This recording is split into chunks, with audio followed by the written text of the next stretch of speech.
मागे ओढी ना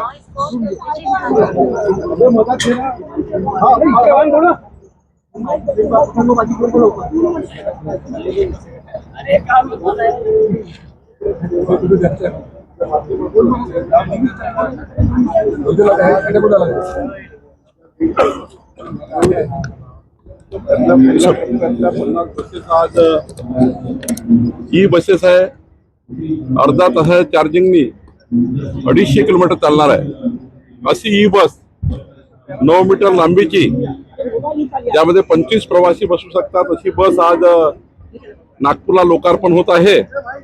मी माननीय पंतप्रधान नरेंद्र मोदीजी, आमचे मुख्यमंत्री देवेंद्र फडणवीसजी आणि केंद्रीय मंत्री नितीन गडकरीजी यांचे आभार मानतो की नागपूरला एक मोठी भेट, आधुनिकीकरणाचे एक मोठं पाऊल, ट्रान्सपोर्ट क्षेत्रामध्ये आधुनिकीकरणाच्या माध्यमातून नागपूरला स्वच्छ सुंदर हिरवं शहर आणि ई बसच्या माध्यमातून विदाउट पोल्युटेड म्हणजे पोल्युशन मुक्त होणारं एक महत्त्वाचं पाऊल हे नागपूरमध्ये उचलला गेलं आहे।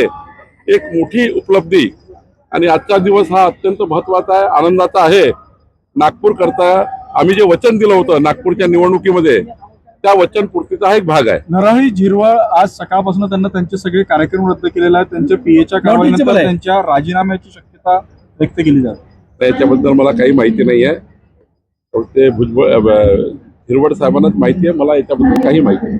ई वाहनांचा वापर ज्या पद्धतीने वाढतो आहे, दुपारी वीज जास्त उपलब्ध आहे, रात्री पहिले वीज जास्त उपलब्ध राहायची, सोलरमुळे दुपारी वीज जास्त उपलब्ध राहत आहे। हे सगळं ई वाहन ज्या पद्धतीने वाढत आहे यासाठी पॉलिसी काही येणार आहे का? आणि माझी ऊर्जा मंत्री म्हणून आपण कोराडी इथे आपण बघितलं असाल तर सोलर लावलेला आहे, या सोलरवरच आता ही चार्जिंग होणार आहे।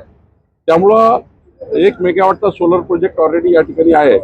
या बसेस तिथे चार्ज होणार 250 किलोमीटर पर एका चार्जिंगनी आणि 30 मिनिटात एक बस चार्ज होणार आहे। त्यामुळं सोलरचा प्रोजेक्ट आहे आणि आधुनिक आणि ॲडव्हान्स जे देशातली जगातली सर्वात ॲडव्हान्स टेक्नॉलॉजी आहे ती यामध्ये वापरल्या गेली आहे। मिहानसाठी काल तुम्ही आढावा बैठक घेतलेली आहे, उद्योगाला बूस्ट देण्यासाठी आज मुख्यमंत्री ही बैठक घेत आहे, काय सांगणार? 3,994 कोटी रुपयाचा अंतिम आराखडा मिहानचा आता पूर्ण झाला आहे, त्याला कॅबिनेटने मंजुरी दिली आहे। त्यातले 2500 कोटी रुपये आता खर्च झाले आहे। उरलेले पैसे जे आहेत सिवनगाव आहेत, आपलं खापरी, कलकुई, दहीगाव, तेलारा ह्या ज्या गावाच्या पुनर्वसनाचे प्रश्न ते पूर्ण झालेले आहेत। काही प्रश्न शिल्लक आहे, 12.5% वगैरेचे पैसे द्यायचे ते आम्ही देणार आहोत। यावर्षी 160 कोटी, पुढच्या वर्षी 560 कोटी आम्ही देणार आहोत। निश्चितपणे मिहानचा जे संकल्प स्वप्न होतं तो आम्ही पूर्ण करतो आहे। एक मोठी रोजगाराची संधी मिहानमध्ये उपलब्ध होत आहे आणि आता तिथे ऑपॉर्च्युनिटी फार वाढलेल्या आहेत, मोठ्या प्रमाणात उद्योजक येत आहे। स्वतः मुख्यमंत्री आणि नितीन गडकरीजी लक्ष टाकत आहे आणि आता ते आपला विदर्भ ॲडव्हान्टेजमध्ये जे आता इंडस्ट्री एक्सपो झाला त्यामध्ये सुद्धा मोठा बूस्ट नागपूरला मिळाला आहे। भाजपच्या संघटनांमध्ये जिल्हा लेवलच्या संघटना आहेत त्या अजूनही रखडलेल्या आहेत। तुम्ही अध्यक्ष असताना ज्या संघटना होत्या जिल्हा लेवलला अध्यक्ष मंडळ ते अजून तसेच आहे? नाही, माननीय रवींद्र चव्हाणजी आमच्या अध्यक्षांनी याचं संपूर्ण पुनर्गठन केलं आहे आणि आता प्रदेशाचे पुनर्गठन माननीय अध्यक्षजी करतील। संघटना ही चांगल्या पद्धतीने सुरू आहे। निश्चितपणे आम्ही जे 51% मताची तयारी केलेली आहे, पुढच्या काळामध्ये आमची संघटना आणि आमचं सरकार मिळून जनतेच्या माध्यमातून आम्हाला 51%च्या वर मतं मिळतील याकरता भारतीय जनता पार्टी तयारी करते आहे।